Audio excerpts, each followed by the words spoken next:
참 예수님, 한 주일 동안 잘 지내셨나요?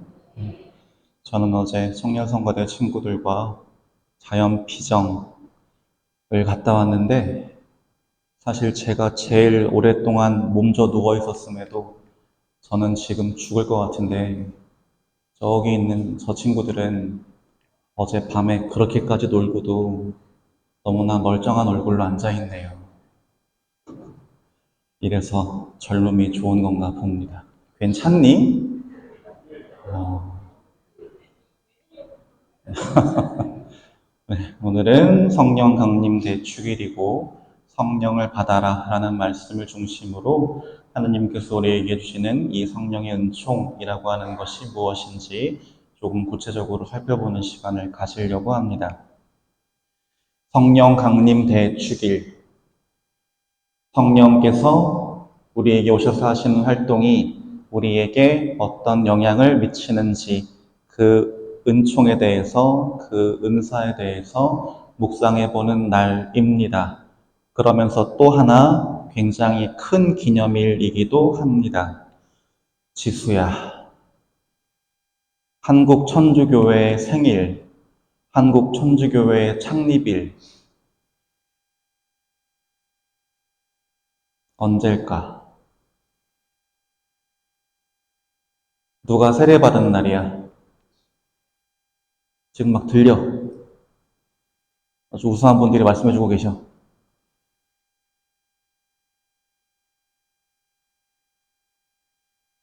이승훈 베드로 성인이 상해로 건너가서 세례를 받고 대한민국 1호 천주교 신자가 된 날이 곧 한국 천주교회 창립일이자 생일입니다. 그러면 유종님,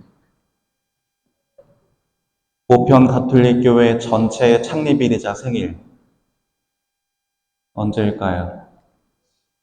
성수랑 부분과장이랑 이 정도는 알아야지. 언제일까요? 힌트, 정답은 늘 가까운 곳에 있다.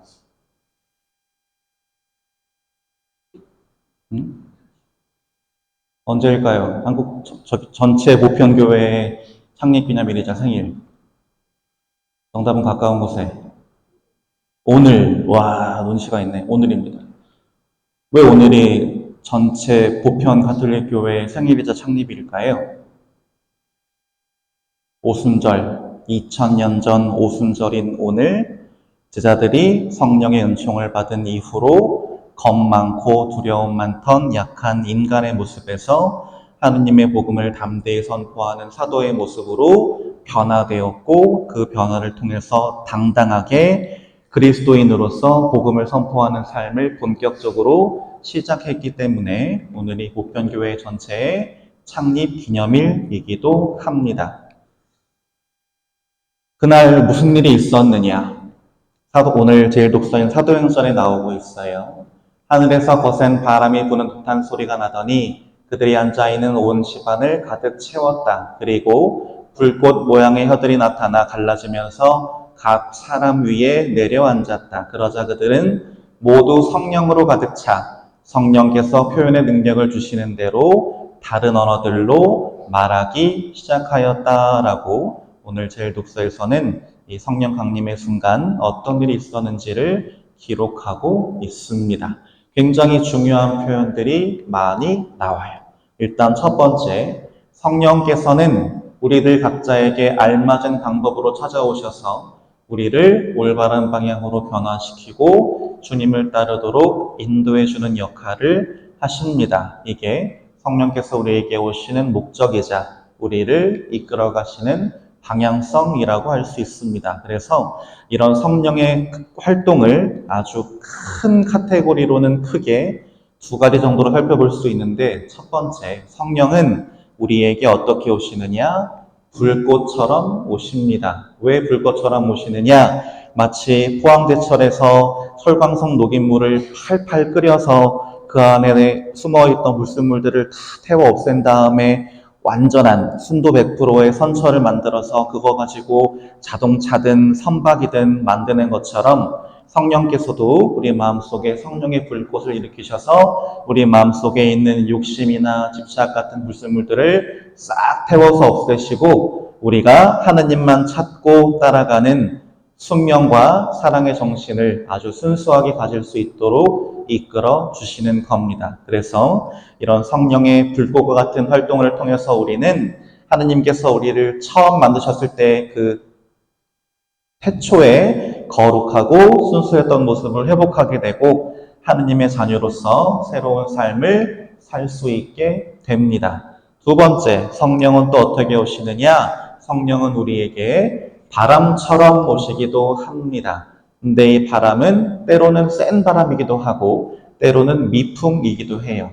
성령께서 매서운 태풍으로 오실 때에는 우리의 마음속에 있는 고통이나 시련 같은 욕심, 집착, 그리고 그것이 만드는 부정적인 상황들을 싹 없애버리시는 역할을 하시고 성령이 아주 잔잔한 미풍처럼 오실 때에는 우리 마음에 위로와 격려를 주심으로써 상처 입은 우리의 마음을 어루만지고 치유하는 역할을 하시게 됩니다.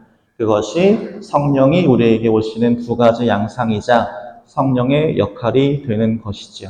그래서 가톨릭 신자들은 이 기도를 잘 모르시는 분들이 꽤 있는데 항상 모든 일을 시작할 때 이 성령을 청원하는 기도를 바치고 시작하는 경우가 많습니다. 그리고 이렇게 해야 우리가 하는 모든 일이 하느님의 뜻과 계획 안에서 성령의 인도에 따라 이루어지게 되지요. 그러면 성령을 청하는 기도는 어떤 내용이냐? 이렇게 되어 있어요. 오소서 성령님, 저희 마음을 성령으로 가득 채우시어 저희 안에 사랑의 불이 타오르게 하소서. 주님의 성령을 보내소서. 저희가 새로워지리이다. 또한 온 누리가 새롭게 되리이다. 기도합시다. 하느님 성령의 빛으로 저희 마음을 이끄시어 바르게 생각하고 언제나 성령의 위로를 받아 누리게 하소서. 우리 주 그리스도를 통하여 비나이다 하고 바치시는 기도고요. 하루를 시작할 때 그리고 내가 뭔가 아주 중요한 일을 하게 되는 그 시작의 순간에 성령을 청하는 기도, 이 일을 시작하며 바치는 이 기도를 바치신다면 성령의 인도에 따라서 올바른 방향으로 잘 나아가실 수 있을 겁니다.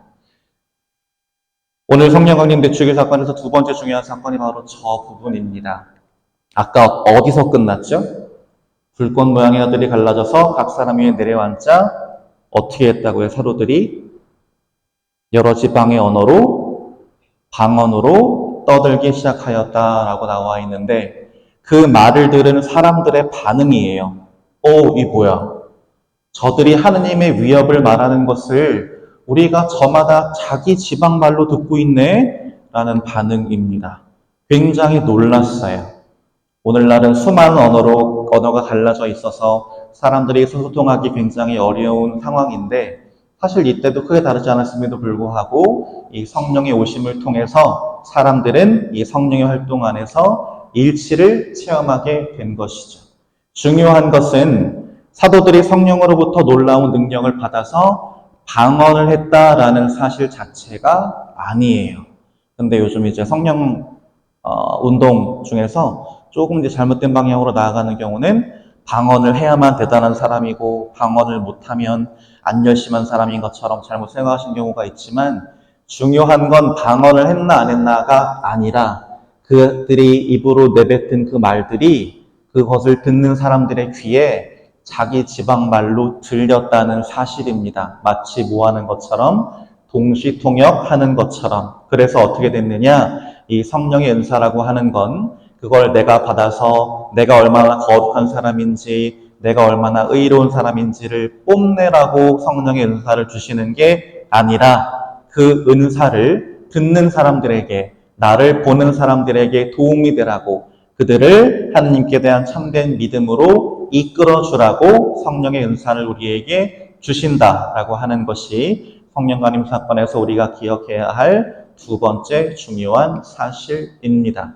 오늘 보면서 예수님께서 저희들에게 마지막으로 말씀하시죠. 성령을 받아라 라고 말씀하시고 우리 각자는 이 예수님의 말씀을 통해서 여러 가지 성령의 은사를 받게 됩니다. 아까 성전 들어오실 때 하나씩 뽑으셨죠? 잠깐 꺼내보실까요? 구체적으로 어떤 은총이 주어지는가? 이게 저는 좀 사용하는 언어를 하나로 통일하면 좋겠는데 조금씩 표기하는 게 좀 사람마다 다르고 교구마다 다르고 그래서 혼선이 있으실까봐 일부러 청년미사는 제가 따로 준비한 버전으로 통일했습니다. 지금 보시는 거랑 같을 거예요. 다른 미사 때는 그냥 본당에서 준비한 성령 실행 카드 드렸는데 지금 청년미사 때는 뽑으신 그 카드는 아마 지금 보시는 거랑 이 버전이 같을 겁니다. 첫 번째 은혜는 슬기라고 하는 은혜입니다. 이 슬기는 하느님에 관한 것들을 올바로 판단하고 맞들이며 실천하도록 돕는 은총입니다. 미리 말씀드리지만 성령 칠은을 통해서 우리에게 주어지는 7가지 은총은 그거를 내가 받기만 하면 알아서 내 거가 되는 게 아닙니다. 공통적인 특징이 있어요. 받았으면 그걸 내가 어떻게 하면 잘 개발할 수 있을까를 생각하면서 그 지향에 맞게 노력하는 시간이 필요합니다. 그래야 이 은총이 내 거가 돼요. 자, 그렇다면 이 슬기라고 하는 은총은 어떻게 해야 내 안에서 자라느냐? 모든 것을 하느님의 눈으로 바라보고 하느님의 마음으로 생각하며 그분 중심으로 판단하려고 노력하다 보면 이 슬기라고 하는 은총이 내 안에서 싹트고 자라나게 됩니다. 슬기 뽑으신 분. 두 번째, 통달이라고 하는 은사입니다. 하나님께서 우리에게 보여주시는 계시 진리를 깊이 통찰해서 잘 이해하도록 도와주는 은총입니다. 굉장히 중요한 은총이에요. 왜냐하면 천주교는 계시 종교이기 때문이에요. 불교처럼 내가 이렇게 가고자 들고 앉아가지고 참선한다고 해서 알아서 깨달음에 도달하는 게 아니라 하느님이 우리에게 당신 자신을 드러내서 보여주시는 만큼 보여주시는 대로 우리는 하느님을 이해하고 받아들이게 되는데 그때 가장 크게 작용하는 것이 바로 이 통달이라고 하는 은사이기 때문입니다. 그러면 이 통달이라고 하는 은사는 어떻게 우리 안에서 싹이 트고 자라느냐? 시간을 일부러 내서라도 열심히 기도하고 하느님의 뜻을 따르기 위해 열심히 노력하다 보면 우리 마음 안에 싹트고 자라나게 됩니다. 당연하겠죠. 내가 뭔가 이 하느님에 대해서 알려고 노력하는 그 시간만큼 그 노력의 깊이만큼 당연히 하느님의 뜻을 깊이 헤아리고 따르게 되는 건 당연한 결과인 겁니다. 세 번째, 의견이라고 하는 은사고요. 신앙인으로서 마땅히 해야 할 것과 피해야 할 것이 무엇인지를 올바르게 판단하게 도와주는 은총이 바로 이 의견이라는 은총입니다. 그런데 우리 한번 잘 생각해 봅시다. 우리가 해야 될 게 무엇인지 하지 말아야 될 게 무엇인지 잘 몰라서 못하나요? 사실은 잘 안 그래요. 이거 해도 되나 싶은 건 안 하는 게 정답이에요. 이걸 꼭 해야 돼? 싶은 건 보통 하면 좋아요. 근데 왜 안 해요? 귀찮으니까. 왜 굳이 해요? 욕심나니까. 그래서 우리를 도와주는 게 바로 의견이라는 은총입니다. 이 은총을 어떻게 우리 마음속에서 싹이 트고 자라느냐? 각자의 양심의 목소리에 귀를 기울이는 거예요. 그 양심에 따라서 양심이 예! 라고 말하는 것은 나도 예! 하고 따라가고 양심이 아니요! 라고 하는 것은 나도 아니요! 라고 단호하게 거부하는 그 실천을 하는 사람들이 누리는 당당함과 담대함 이런 모습을 통해서 의견이라고 하는 은총이 내 안에 자리 잡게 됩니다. 다음은 지식이라고 하는 은총이에요. 이 지식은 어떤 은총이냐? 믿어야 할 진리와 믿지 말아야 할 거짓을 확실하게 분별하게 하는 은총이 바로 이 지식이라는 은총입니다. 오늘날 사회에서 굉장히 많이 필요로 하는 은총이에요. 워낙에 거짓 뉴스가 많고 사람들을 거짓과 음모와 모함으로 선동하는 사람들이 많고 돈만 된다면 진실은 저 뒤로 치워버리고 거짓으로 사람들 욕하는 사람들이 워낙 많다 보니 이 은총이 굉장히 중요한데 이 지식이라고 하는 은총은 어떻게 우리 마음속에서 싹두고 자라느냐? 하느님을 나의 주님으로 모시면서 그분 뜻에 순명하고자 노력하는 이들이 바로 이 지식이라고 하는 은총이 마음속에 자라는 걸 보게 됩니다. 복잡하게 생각하니까 걸려 넘어지는 거예요. 이게 하느님이 생각하시기에 그분 뜻이 맞나? 만 곰곰이 생각하면 대부분 우리를 현혹시키는 잘못된 것들은 걸러집니다. 우리가 욕심 때문에, 고집 때문에 그러지 못해서 문제가 생기는 거죠. 다음 은총은 용기입니다. 이 용기라고 하는 은총은 신앙생활하면서 겪게 되는 어려움이나 시련이나 위험을 극복할 수 있도록 성령께서 주시는 힘을 우리는 용기라고 부릅니다. 근데 여러분 혹시 오즈의 마법사 기억나세요? 거기에 보면 사자가 이상한 나라가 아니지. 어디지? 어디로 가는, 어디였지 거기가? 오즈 맞나? 거기로 가서 얻고 싶었던 게 뭐였죠? 사자가 얻고 싶었던 게 용기였어요. 근데 그 용기를 어떻게 얻었어요? 오즈에 갔더니만 위대한 마법사가 옛다 용기 가져라 하고 주던가요? 아니요. 어떻게 얻었어요? 그 오즈까지 가는 과정 안에서 수많은 일들을 겪고 거기서 자기의 동료들을 위해서 용기 있게 나서는 행동들을 통해서 결단들을 통해서 얻었던 게 바로 용기였어요. 마찬가지입니다. 이 용기라고 하는 은총은 우리가 주님 말씀을 흔들림 없이 믿으면서 주님을 아는 만큼 달라지기 위해서 노력하는 모습으로 살아갈 때 우리 마음 안에 점점 싹트고 자라납니다. 이게 주님의 뜻이야. 그러니까 나는 욕을 먹어도 할 거야. 라고 할 수 있을 때, 그리고 이것은 주님 뜻이 아니야. 나는 할 수 없어. 라고 단호하게 거부하는 그런 실천들을 해 나갈 때 우리 마음속에서 용기가 싹이 트고 자라는 것이죠. 여섯 번째 은총은 효경이라고 하는 은총입니다. 이 효경은 하느님을 나의 아버지로 섬기면서 그분께 자녀다운 사랑을 드리도록 이끌어주는 은총이 바로 이 효경이라는 은총입니다. 이게 어디 필요할까 싶은데 생각보다 하느님을 두려운 존재로 느끼시는 분들이 많아요.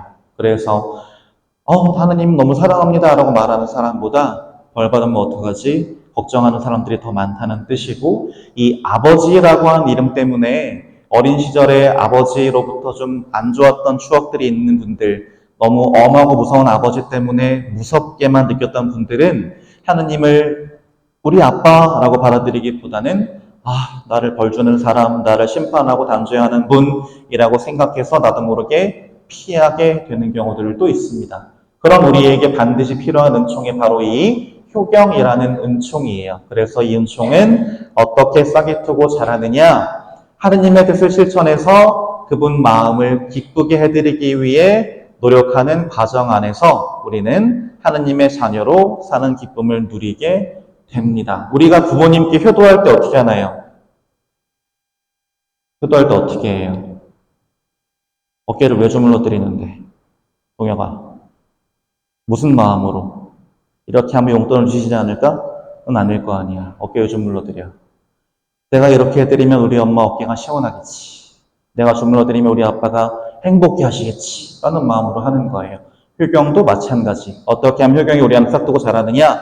내가 이렇게 하면 하나님이 기뻐하시겠지. 내가 이렇게 하면 하나님이 좋아하시겠지. 라는 것을 순수하게 생각하고 따라갈 때 우리 마음속에 싹이 트고 자라납니다. 마지막 일곱 번째는 경외심 혹은 경외라고 하는 은총이고요. 이것은 무엇이냐? 하느님께 대한 경외심으로 죄를 피하게 하는 은총.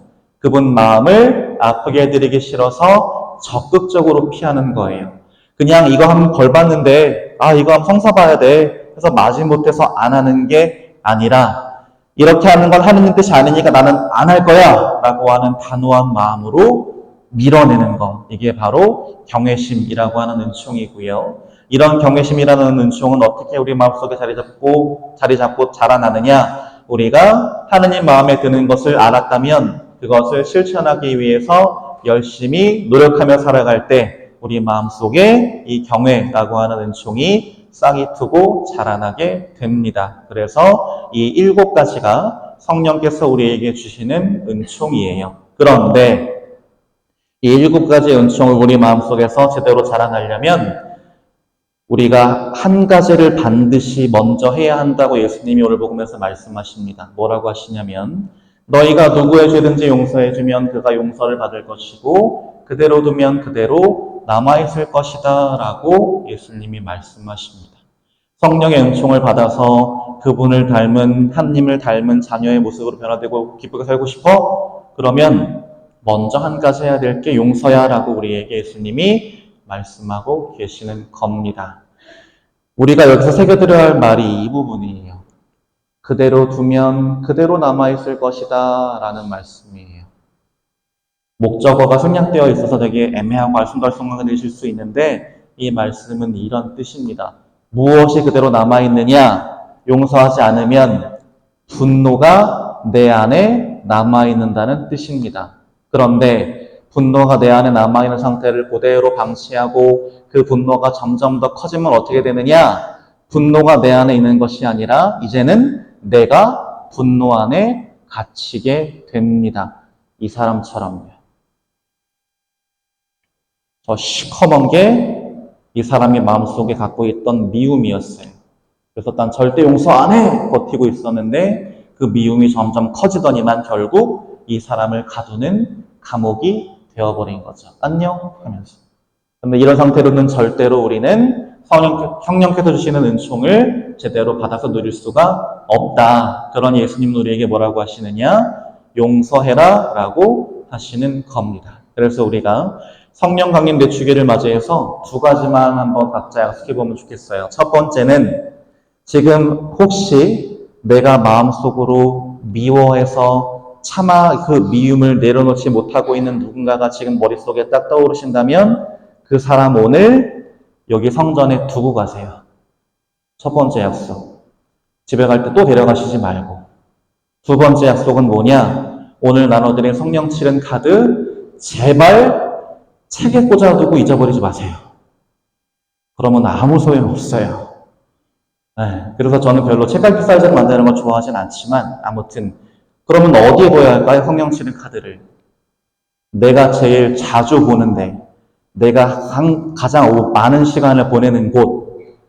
아버님이나 형제님들은 직장에서 자기 책상, 어머님들은 각자 가장 많은 시간을 보내는 자리에 잘 보이는 데 두세요. 그리고 내가 오늘 이 은총을 받았으니 이 은총이 내 마음 안에서 싹두고 자라게 해야지라는 마음으로 늘 제안을 가지고 기도하시고 노력해 보세요. 그러면 내년 성령 강림 내축일쯤 올해 받았던 그 은총이 진짜 내 것이 되었구나라고 하는 그런 큰 기쁨으로 오실 수 있게 될 겁니다. 우리 그런 큰 기쁨을 내년 이맘때 다시 만날 때 한번 같이 누려보면 좋겠습니다.